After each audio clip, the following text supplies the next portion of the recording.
Welcome back to the Way Out Recovery Hour. I'm Bob Sheritz. I'm in studio today with Jeremy Sifuentes, owner of Undecided Apparel in Canyon Country.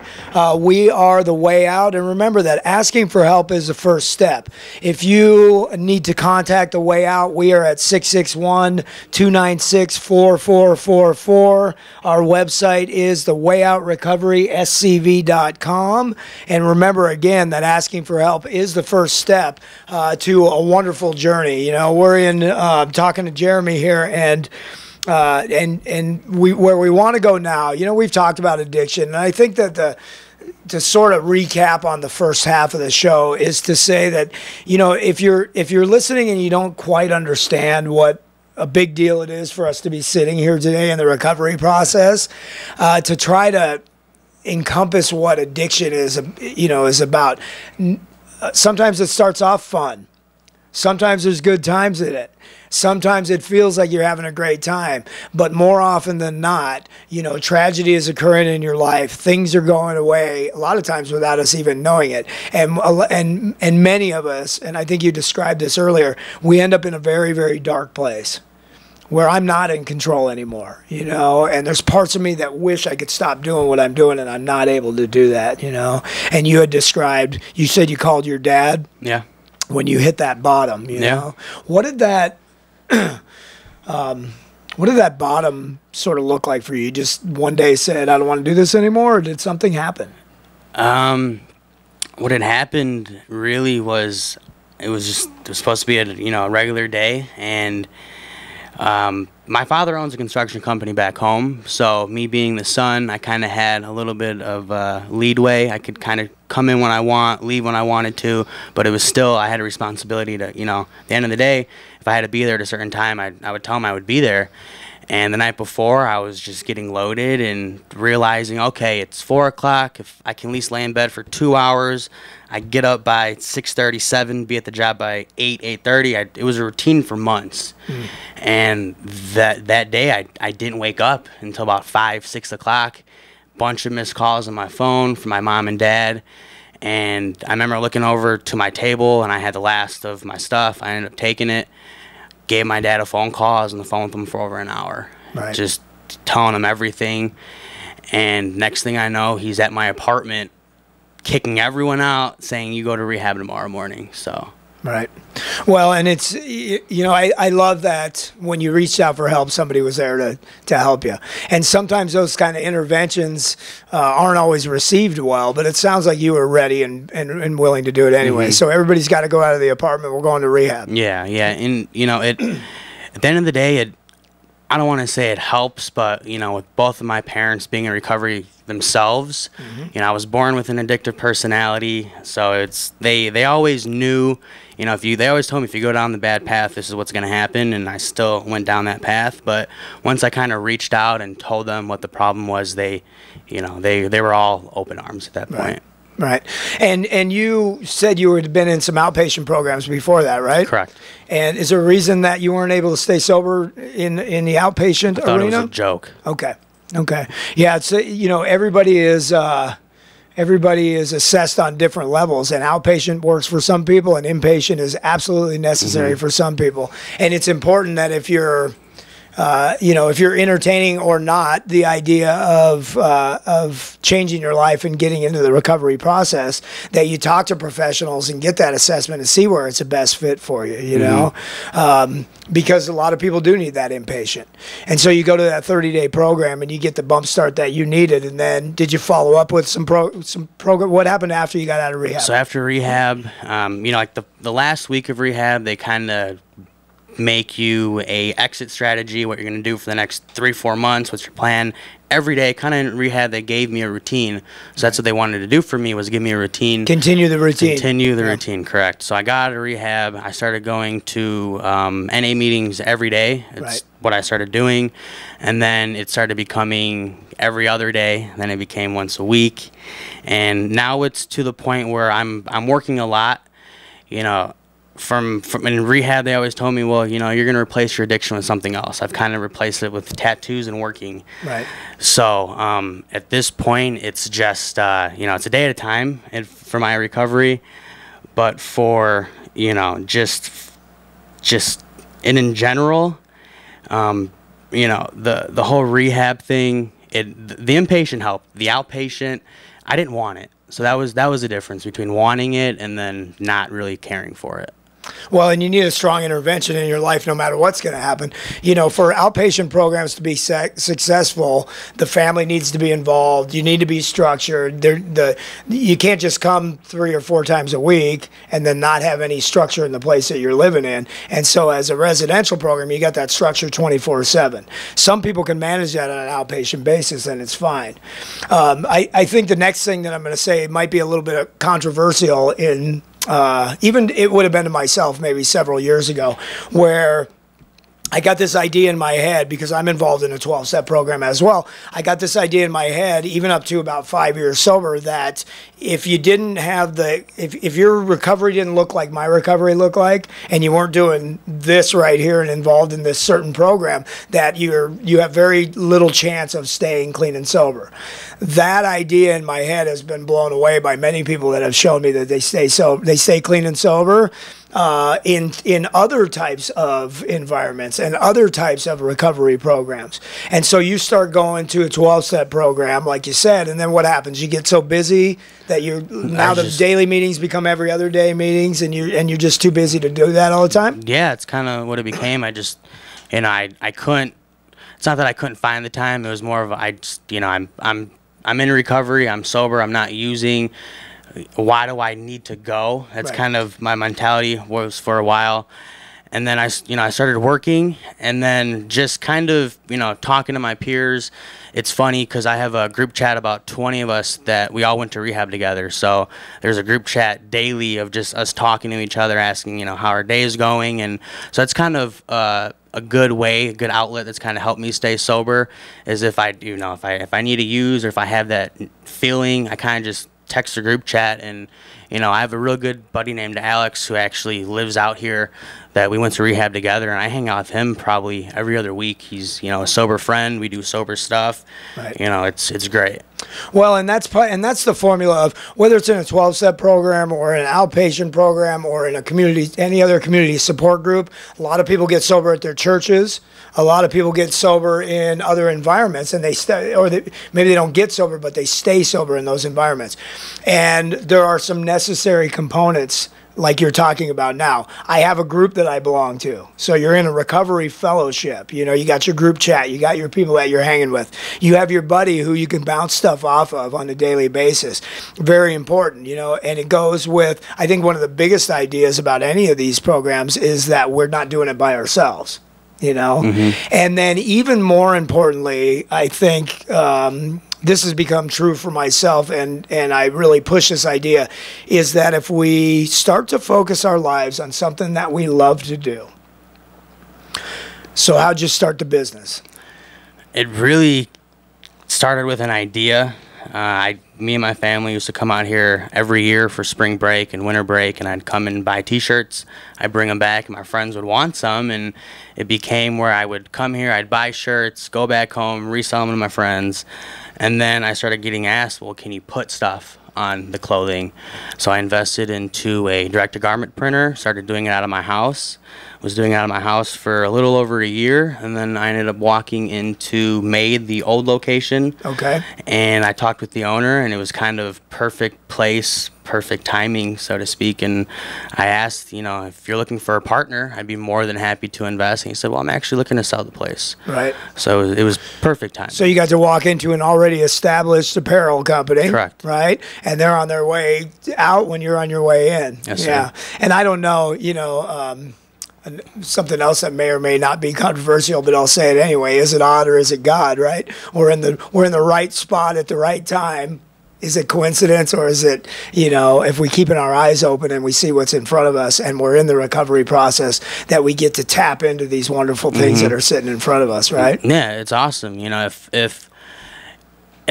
say if I would have kept using, I know I wouldn't be living in California. I'd still be back home in Chicago. I'd still be hanging out with the people I don't want to hang out with. The most important thing was people, places, and things. And I changed all 3 of those right off the bat. And, rehab was easy. It's the Afterwards, time. It's the afterwards. Right. Yeah, and I remember I had gone to Walmart and I was in there for 5 minutes. I had to leave. It was where I couldn't deal with all the people, and it was kind of, just how to deal with the real world. And since being out of rehab till now, it's, life has its ups and downs, but at the end of the day, I know I'm staying sober for myself. How do you deal with something like that?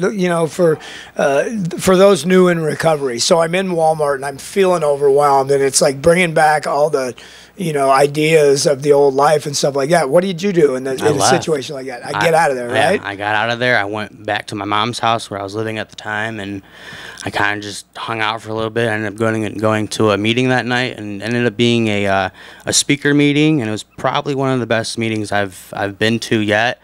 I know there's a real good one this coming up Friday in Agora Hills that I plan on going to, so that should be pretty fun. Right. And so I get the heck out of there. You talk about people, places, and things. Somebody who hears that right there. Okay, I'm feeling overwhelmed in Walmart, and so I get the heck out of there. Might think, man, isn't that kind of dramatic, or isn't that kind of silly? But those of us in the recovery process, why do you need to do something like that?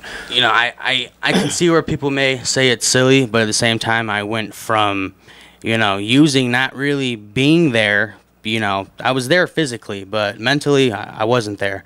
And then going into a place where you're only with 20 people at most, living in a house, the only places you go to are the meetings, and then you get put out into the real world and having to deal with all these people again. It was a huge change of environment for me. It was kind of like what am I doing now? So in that situation, it's kind of, you take a deep breather, you count to 10, reevaluate what's going on in this situation. I know I can go to Walmart now and have no problem, but it was just getting out of rehab and having to deal, just being in the real world again, for someone who doesn't understand addiction, or someone who hasn't gone through rehab, they're not going to understand that. But for the people who have, it's more of an eye-opener. And prior to going into treatment, how long had you been using daily? For daily, a couple of years before that. 3-4 years, maybe. 3 or 4 years. So think about that. And you said you started using it at 13. It really took off at 15, and then you're using for, maybe daily after that. But it's getting worse and worse and worse and worse. It really got bad my sophomore year going into junior year. So I was 16, turning 17. That's when I started using every day. All the time. I didn't care what I was using. The only thing I never touched was heroin. So you think about something that I'm doing on a daily basis. How much of your time in a 24-hour period is spent either using, getting some, or figuring out how to get some? My whole day. 24/7, right? Yeah. It's a 24/7. I'm not going to call it a job, because I don't want you to. I don't want anyone listening to think that it's. It looks like it's purposeful. It looks like it's a decision. It looks like a choice that I'm making. But when you're living a life where 24/7 is all about getting, using, or trying to figure out how to get more, it drives you. You're not driving it, and then there's really the only decisions to make are like, how am I going to get this? Right? I don't want to say the problem that I ran into, but it was never, well, if we can't get it, it was, who do we call? Right. It was never just one person. If they didn't pick up, I had 10 other people to call. Right. So at the end of the day, I made sure to get my it wasn't an option. Right. At the end of the day, I made sure I had it when I needed it, and I always told myself I'll save some for the morning, and it was never like that, never. Right. Well, and the reason that I ask you to describe all of that is because you go from that. So I'm going from several years of 24/7, where that's my whole entire life. I go to rehab for 30 days.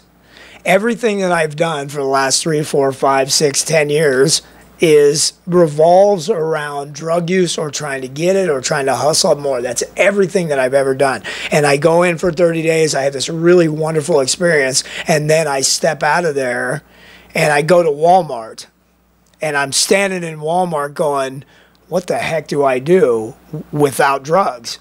Like, how do I, maybe that's the moment when it hits you, right? Where how do I do that? How do I do How do I this function? without being high? How do I do this without being drunk or whatever, right? How do I function? Yeah, exactly. Yeah, that's what it really came down to being is, how am I going to get throughout my day without using or, without really doing anything. But, like, I can't emphasize enough how much rehab did help me because, if in that situation, like I said, I had gone home and then it's the same thing the next day. You got to worry about, well, what's going to happen today?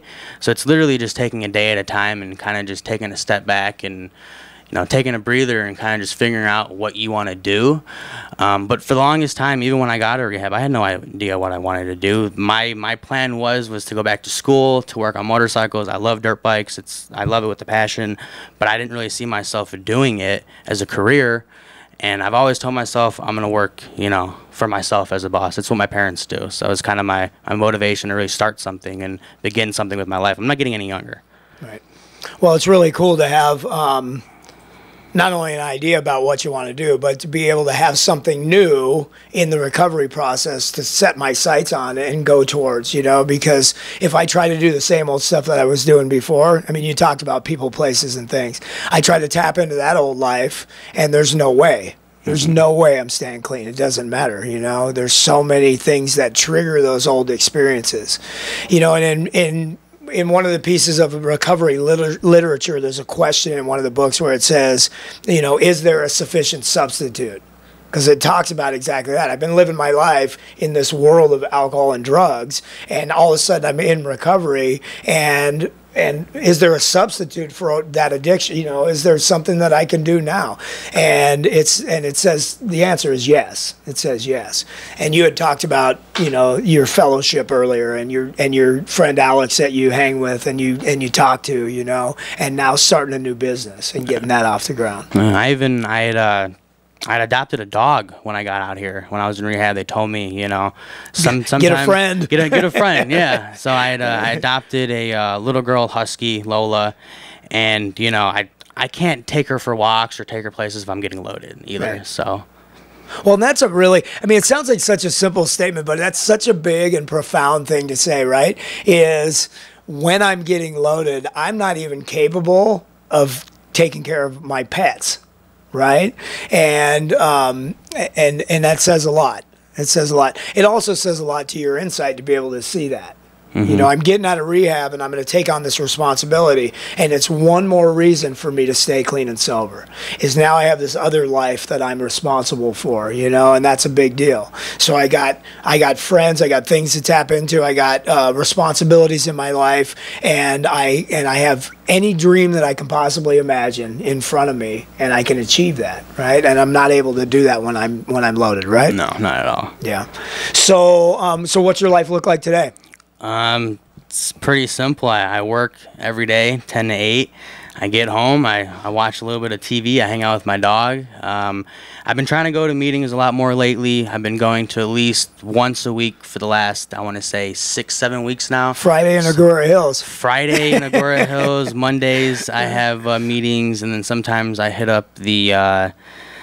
it's over by Shooters. There's a place, the Alano Club. I try to go, but I've identified more with the NA crowd, so to speak, than the AA. I went to AA meetings with my dad when we were little, and it wasn't my scene, so to speak. But at the end of the day, people are gonna do what they do, and addiction is it's not something I would suggest getting yourself into. Well, and there are, in some of the places that you mentioned, those are open to anybody who thinks they have a problem with alcohol and or drugs. You're talking about Narcotics Anonymous. There's a place on Sierra Highway called the Recovery Room. They have meetings there all the time. You can go to natoday.org, which is the website, and you can look up meetings locally in Santa Clarita. Alcoholics Anonymous, the place that you're talking about, is called Stepping Stones. There's another place called the Rafters chapters. Those places have meetings all the time, but you can also go to aa.org and you can look up Santa Clarita meetings, and there's meetings all over the place.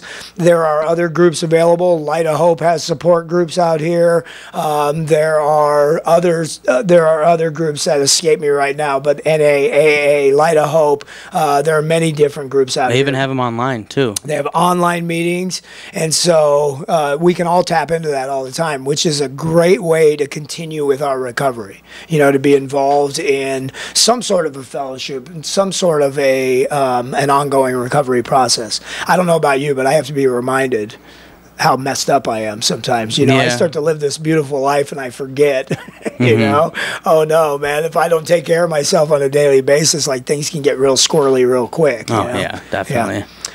All right, so we will be right back after this. This is the Way Out Recovery Hour. We'll see you in a few minutes. Welcome back to the Way Out Recovery Hour. This is Bob Sheritz. We are the Way Out. And remember that asking for help is the first step. We are at 661-296-4444. We are at the Way Out Recovery, SCV.com, and we're located on the corner of Plum Canyon and Bouquet Canyon. Drop by and see us, call for an appointment, or look us up on the website. What a wonderful, you know, anytime I get to sit in studio and talk about recovery, it's a really, really cool deal. You know, I don't know what the statistics are. Some people will say 5% make it. Some people say 50% make it. You know, who knows? It just depends on where you're at. I'm not real interested, although we do keep track in statistics, and I think that if you put everything into staying clean and sober, that you get those results, right? And anytime that that we get to sit and share stories about how we've made it from that old life is a really, really big deal. You know, before the break, we talked about, you know, changing people, places, and things and everything. You know, and you moved out here purposely to get away from the old life? Yeah. So you moved out here from Chicago. You just kind of went out, or did you have a plan? It was, well, it helps that my mom lived out here, so she was living out here, so I knew I had a place to go to after I had been, you know, released from rehab, so to speak. But during rehab, they had asked me, you know, what do you plan on doing after this? And I didn't want to go back home to Chicago. I knew why is that? It's just, you know, I grew up there, and the things that I've been through, and it wasn't, I had nothing else to accomplish there. That's what I felt like. And, you know, I went to school, I did what I needed to do, and like, what else is there for me to do back home? Nothing. Except all those old connections. Except for, you know, all the old people, places, and things. So by moving out here, I didn't know anyone. You know, and it also helps that my roommate that I was using with back home, we got sober together as well. So he lives with me. We live together. We bought a house not too long ago. So, yeah, it's just, you know, it helps having people at the end of the day to be part of the recovery. But I just knew by going back home, it wasn't going to end well. And that's just kind of the mentality that I've had. I've always had in the back of my head, you go home, there's nothing for you to do there. Like, there's nothing left. Well, and it's real important for us to understand how very powerful addiction is. And I can fool myself by thinking that if I tap into that old world and start hanging out with the same old friends and going to the same places, that I'm strong enough to be able to beat this thing. And you and I both know that there's nothing that we do that's going to be strong enough to beat addiction. We have to totally live a different life. Everything has to be about recovery, and everything has to change. And you know, and you come out here and you change your environment, and you tap into a recovery environment and a recovery fellowship and crowd, and it is a whole new life. You know, it is a whole new life. And, you know, from one recovering person to another, you know, I can't tell you how awesome it is and how proud to see somebody that has started their own business and is successful in that, you know. You guys doing pretty good over there at your business? Yeah, we're doing busy all the time? Every day, we're busy. Okay. Well, they can always get busier. So let's put out some information again. Make sure everybody has this.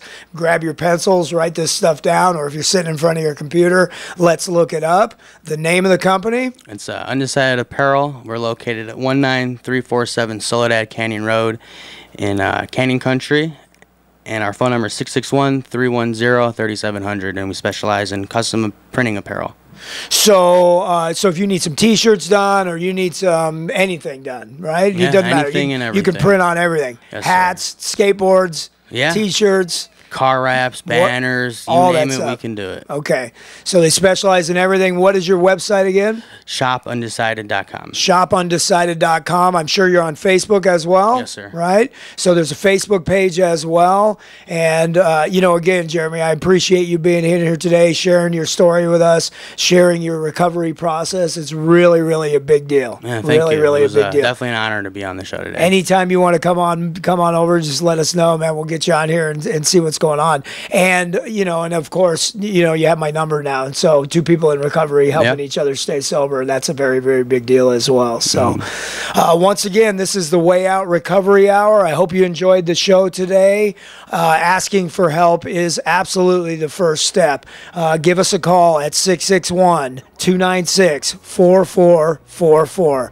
Thanks for another great show.